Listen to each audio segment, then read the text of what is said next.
Hello and welcome. Grinding some coffee beans, making soup, and I am trying my hand at buttersquash soup. So, I'm finished letting that simmer down, and then we'll, or I will, brown up some butter and add that.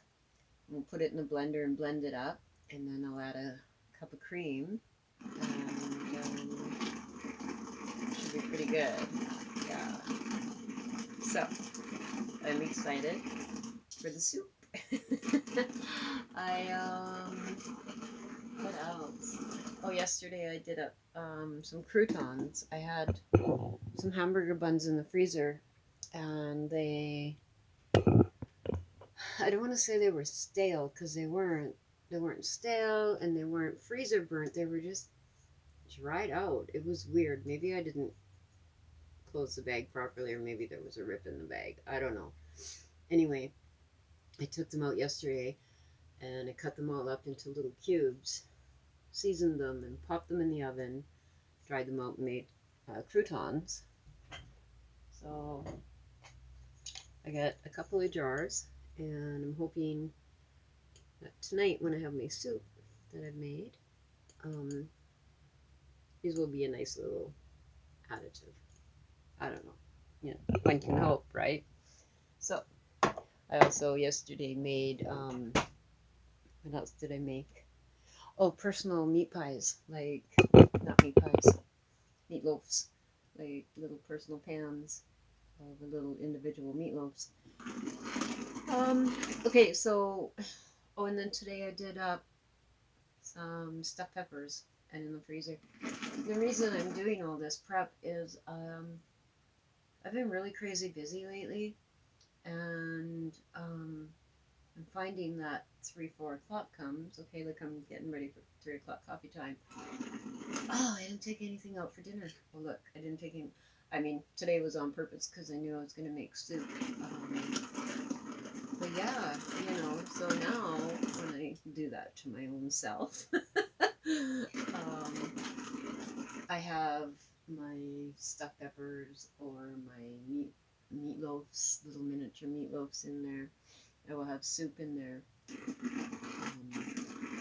among other things. I mean, I always have the standard fish in there so that, there's always a Friday night fish and chip thing, right? But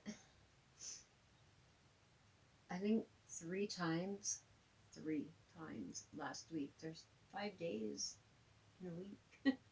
Okay, 7 technically, but weekends I don't count. I didn't take anything out for dinner.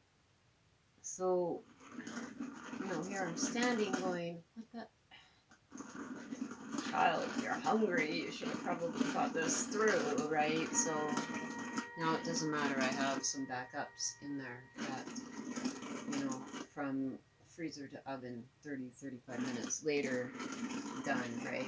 Enough time to do up some rice or a potato or whatever you're going to go along with salad, whatever you're making on the side, right, as a side dish. So, yay. My mom had the squash she didn't want. She's like, I don't want that squash. And I'm like, well, she goes, do you want it? And I'm like, well, yeah, I'll try my hand at the soup, because I'm growing butternut squash for that purpose, is to make up a buttload of soup, can it, and have soup. I'm pretty sure once I can it, I can put it in my pantry, right? Like, I will look into that, as opposed to having to freeze everything. I mean, this is a small space, right? And it's pretty much already full. I mean, I even have my lunch meats to the side here, because we're full. And yeah, I took a pack of hamburger buns out. And the reason, the discovery of it all, is I bought more hamburger buns to go with my prime rib burgers. And then I'm like, oh, I have buns. So I cooked up a burger and I pulled one of the old buns out. I'm like, oh, this is not consumable. Waste not, want not. Croutons. Like I said, it wasn't stale. It wasn't freezer burnt. It was just dry. And I'm like, oh, sometimes you can moisten a towel or something and nuke them and they get their softness back. Didn't work. Um, Toasting didn't work. So forget it. I made croutons and they're handy for your Caesar salads, for dropping in your soups, or crumbs on top of a baked whatever. Useful item. So, waste not, want not, I made croutons. Yeah, so anyway, my goal is to fill my pantry up more um, with soups and my canning and my dry goods and my dehydrations and everything. I finished off a jar of carrots and a jar of celery, dehydrated celery already. I still have a little bit left, but thank goodness. I didn't plant celery. I think I'll just go buy a big bunch and just dehydrate all that. I mean, it's very useful and very handy all year. It doesn't go wilty and gross on you. I mean, I'm totally running down on it, absolutely. I mean, that's what, maybe 2 sticks of celery left, right? So I will do more. But an amazing way to add flavors and things to any meal. I mean, I have done, let me think, what have I thrown them in? Aside from soups and things cooking, my mind has gone blank. But,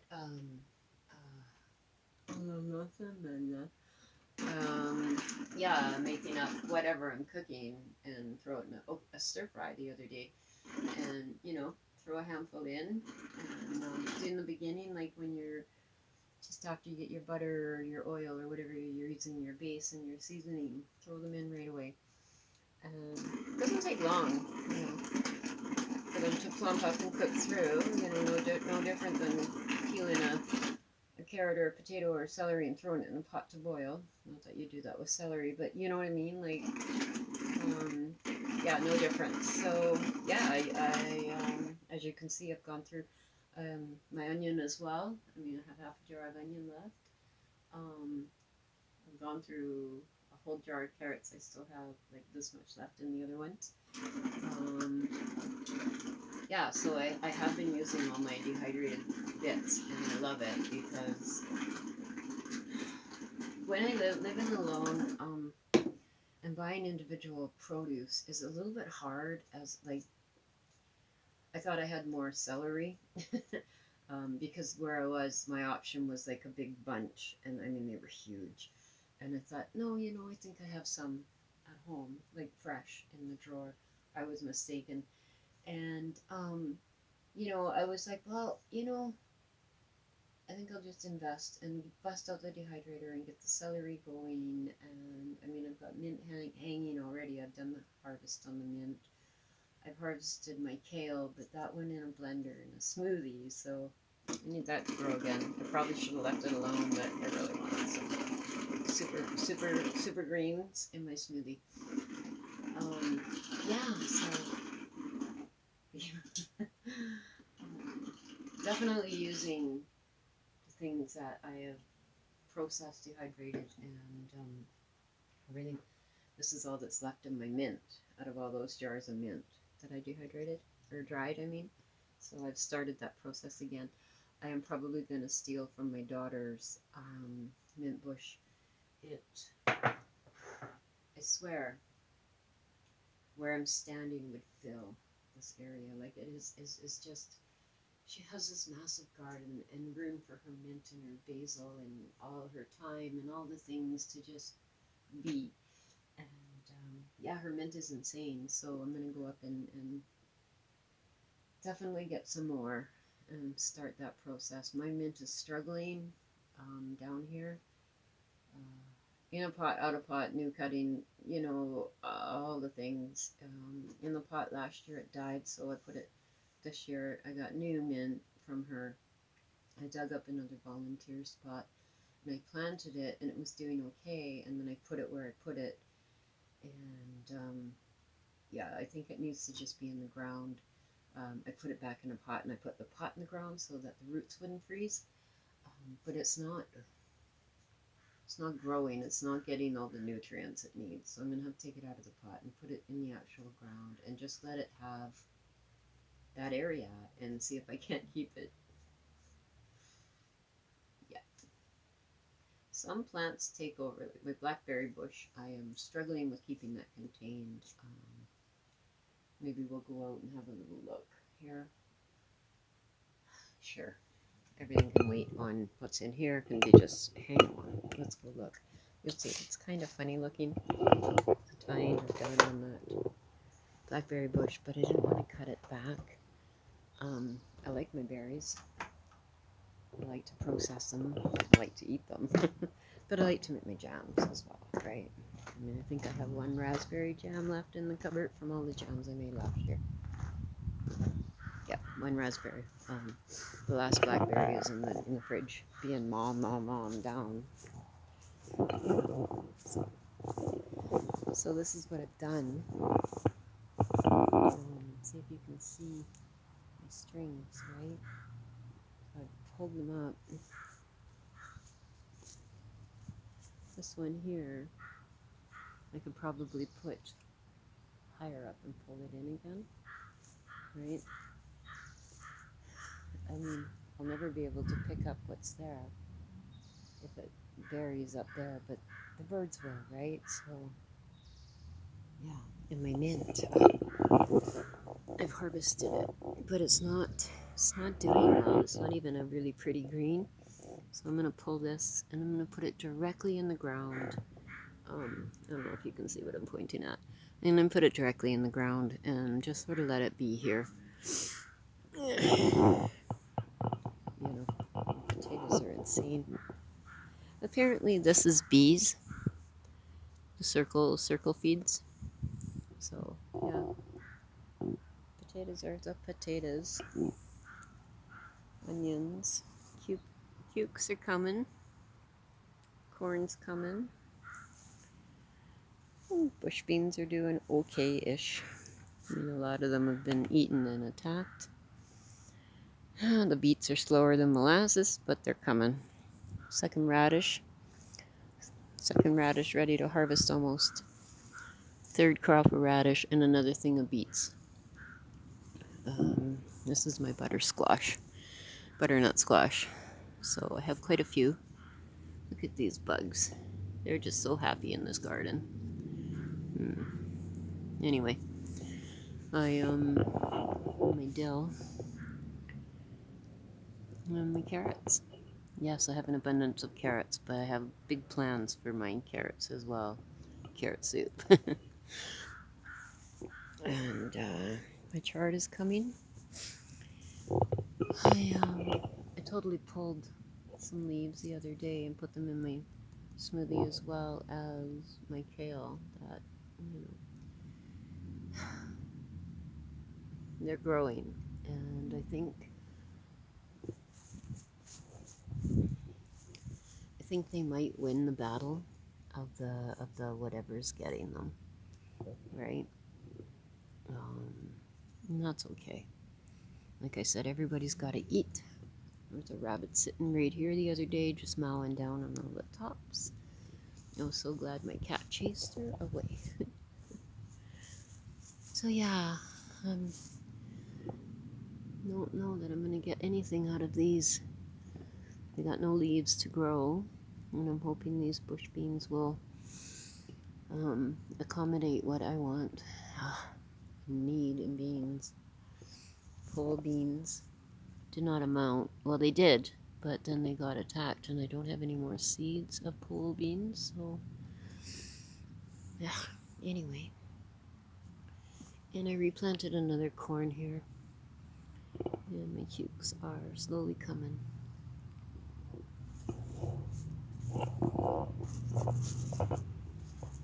My kale.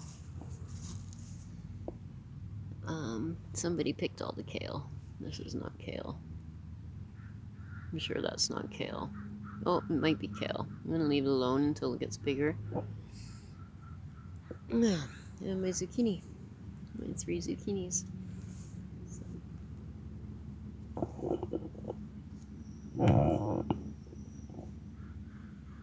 Yeah. Cat grass. The nip has not come up that I can tell. I'm leaving all of this in here because I just don't know. I don't think the nip is gonna grow. Anyway, she's not really much into her cat grass, but I'm gonna continue to leave it here because she watches over that garden with her grass being here. That's cool. Yeah. Oh, I was gifted this. Can you imagine somebody gifting me a gazebo? What? Thank you. So full of grace in my heart. Yeah. So my yard is slowly coming back to the greenery. And every year it's a little more beautiful, right? The mason bees. Everybody is inhabited here. It's all mud. And I have 2 residents in this one. So that makes me happy. Raspberries are abundant. I'm going to have so many this year. It makes me happy. And yeah, now I'm going to make myself a coffee. 3 o'clock coffee time. Well, thanks for joining again. And I'm still here. I'm still getting up to know darn good and doing all the little things. You know, sun finally broke out. Yay! Yeah, it's been a wet June. No kidding there. Definitely been a wet June. So yeah, that's me. And some of the things I have been up to here at my space. Yeah. I am just rocking. I lost my clip. There it is. Yeah. I'm up. Yeah, I'm just rocking my own house and all the things that I need to do. Been busy trying to keep everything said and done here. Yeah, put the kettle on, make coffee. It is 10 to 3, my 3 o'clock coffee time. Yeah, I don't know. I wanted to pop in and say, hey, still here, still growing things indoors and out and processing and learning. And as my father tells me, next year your garden will be better. Adding more to it, like nutrients and soils and stuff. He's so encouraging. I was going to plant more dill, but I don't need to. I have an abundance of dill weed and dill seed from, I didn't realize Dad had so much out in the shop. So, my dill seed and dill weed, we'll get more of the dill weed from the garden. But, yeah, seed is just as good as the weed. In fact, I ordered a little mortar and pestle so I can make a powdered dill if I wish. But yeah, this came and I was like, what the fuck is that, right? This tiny little package, right? I open it and I'm like, oh, okay. If all else fails, read everything about what you're ordering. I'm sure somewhere it told me it was just a 2-incher or whatever. 2 ounce, maybe 2 ounces. Doesn't matter. It works, does what it needs to do, and if I really need a bigger one, I mean, I can get a bigger one. And I mean, really, I have the pestle now, so Yes, I'm going to put the kettle on. I am going to make myself coffee. And thank you for tuning in and joining. And peace and blessings. And don't forget to put yourself first and foremost. The number one love in your life should be you. Everything else will fall in place. Okay, take care. Bye for now.